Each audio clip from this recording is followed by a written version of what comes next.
Vamos lá, pessoal, dar continuidade, né? Você deve estar se perguntando como é possível ter uma quantidade de soluto superior ao limite. Afinal, é o limite, ou não? As soluções supersaturadas que contêm uma quantidade de soluto superior ao coeficiente de solubilidade são difíceis de se preparar e muito instáveis. Imagine que você queira empilhar pedras no seu jardim zen, e o máximo que consegue empilhar são 4 pedras. Toda vez que tentou, o limite foi sempre 4. Aí vamos para uma parte bem interessante, que é a questão das curvas de solubilidade. A solubilidade varia com o tipo de soluto ou de solvente. Além disso, o principal fator que influencia na solubilidade é a sua temperatura. Lembrando que quanto maior a temperatura, maior vai ser a solubilidade. O coeficiente de solubilidade pode aumentar ou diminuir com a temperatura, dependendo do soluto em questão. Mas em 90% dos casos, quando você aumenta a temperatura, aumenta a dissolução. A variação do coeficiente em função da temperatura é representada em gráfico, que chamamos de curva de solubilidade. Nela podemos identificar ainda as regiões de saturação da solução. O que é que vocês precisam observar aqui? O gráfico. Olha. Quando a temperatura está em 40 graus, para o KNO3, a solubilidade dele aqui está acima de 60, certo? Aqui nós temos 4 compostos que, com a elevação da temperatura partindo do zero, a solubilidade ela só fez o quê? Aumentar.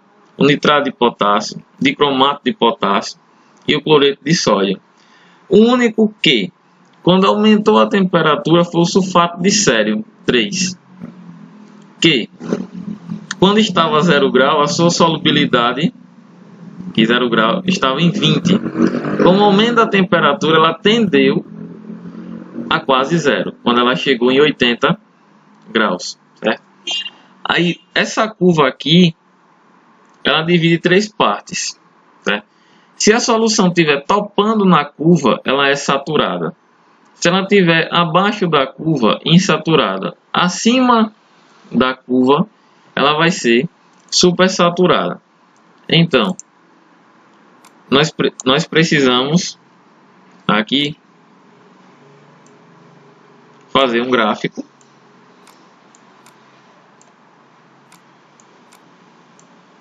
e representar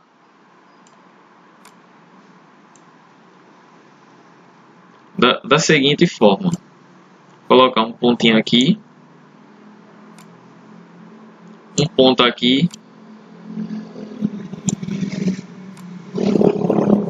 e um ponto aqui. Aqui é a solução A, aqui é a solução B e aqui é a solução C. Aqui é o coeficiente de solubilidade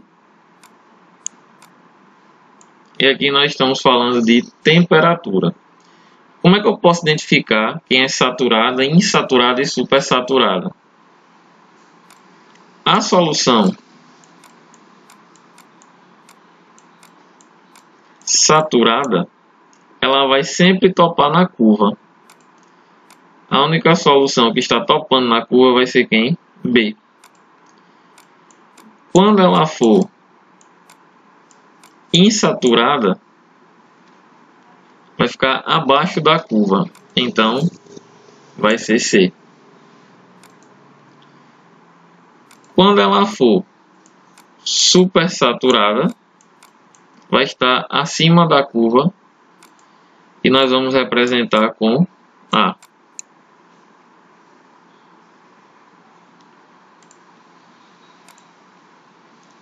Como alterar a concentração de uma solução? Para alterar a concentração da solução, nós podemos o quê? Aumentar a quantidade de soluto, aumentando a concentração.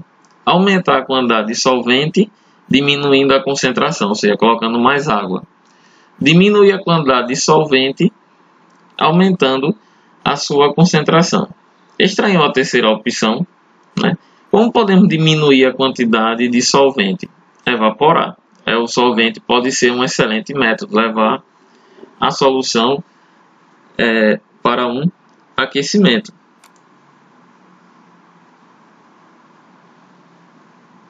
Aqui tem até uma dica em casa, né? Tenta em casa. Dissolva um pouco de sal de cozinha em um copo com água. Okay? Coloque uma solução em uma panela e leve ao fogo. À medida que a água, o solvente evapora, a solução vai se tornando mais concentrada. No final, ela se torna uma solução saturada, começa a precipitar o sal, indicando que a concentração está acima do limite. Esse é o processo usado para a obtenção do sal de cozinha a partir da água do mar. Gente, a parte da próxima aula é que eu vou entrar na parte de contas, certo?